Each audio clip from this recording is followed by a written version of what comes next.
And we're back to learning Illustrator in a year, day 5. Let me show the basics of the rectangle tool. You'll find it right here. M is the shortcut for it. And if there's a different tool active, for example the star tool, you can right click on this toolbox and then it should open and you can select the rectangle tool. If you can't find it at all, just press the shortcut M. And even if, for example, the star tool is active here, you press M, this should switch to the rectangle tool. The little animation shows you what it does, and as the name suggests, we can use it to create rectangles. Just left click drag on your canvas.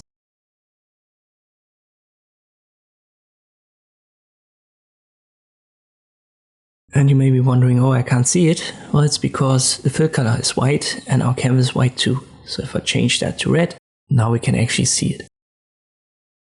You can double click on the swatch right here and then change the fill color as well. And by default, it should also have a stroke, which is the second drop down here for the color. We make that the foreground right here. So I left click on the swatch that has a cutout. And then I double click on it. This opens my color picker. And sometimes things pop up here in Illustrator. Don't get confused by that. Whatever is important, I'm going to mention. Let us pick a different color here. Maybe something greenish. And we make that thicker on the stroke, maybe 10 points. And now you can see it. And we make that red, because then we can definitely see it. So this is now our style and it's stored.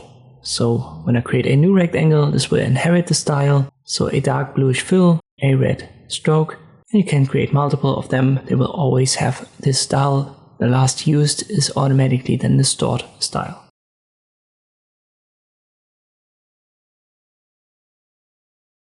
Select them all. You can adjust the fill color for all at once. And now this new style is inherited.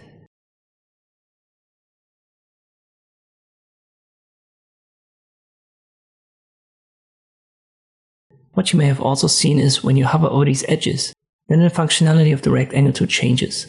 So you can actually adjust these nodes, these anchor points, whatever you want to call them. And this is the same functionality that this first tool, the selection tool, has. So right here, the selection tool V is the shortcut for it. When you hover over the edges, you can do the same adjustments that you can do with a rectangle tool.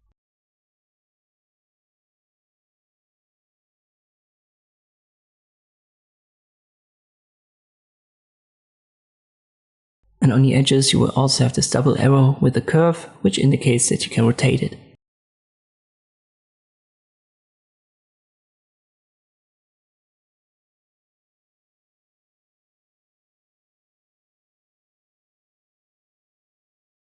Finally, we have this circle and this for rounding the corners. This obviously has a limit due to the angle, so you cannot curve it more than this. And important to mention here is that this is not inherited. So if I create a new one here, it has the same style, but it doesn't have the curvature on the edges.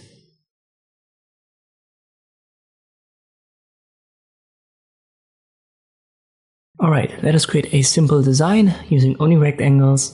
As I've said in the last video, using flags is a good idea to start because these are simple shapes. I create a rectangle, then I activate the selection tool, hold Alt, and then I can drag copies out of there, and the smart guides will help me in positioning them.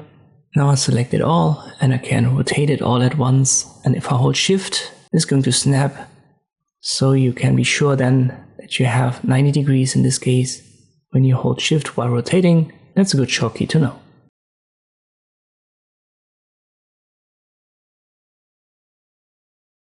Let me resize them just a little bit.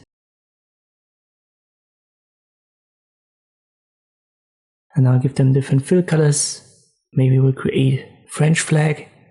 So blue, white and red.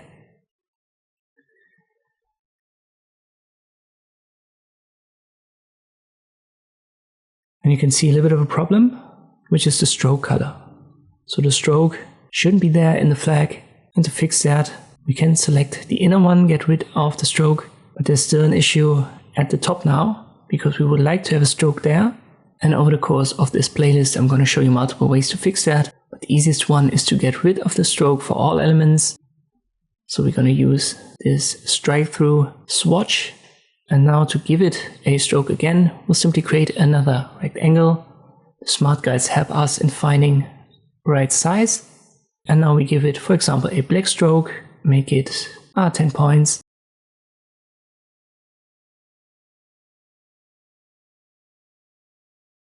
And then we get rid of the fill color. So we can make that a transparent fill as well. And now our flag only has a stroke, only has a frame, you could say, where it should have one. And again, you can rotate that as a group and create, for example, a different flag.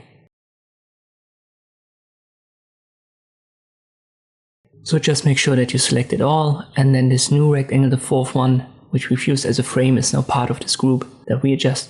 And these are the basics of the rectangle tool. I hope this video was helpful, thank you for watching, and I'll see you next time.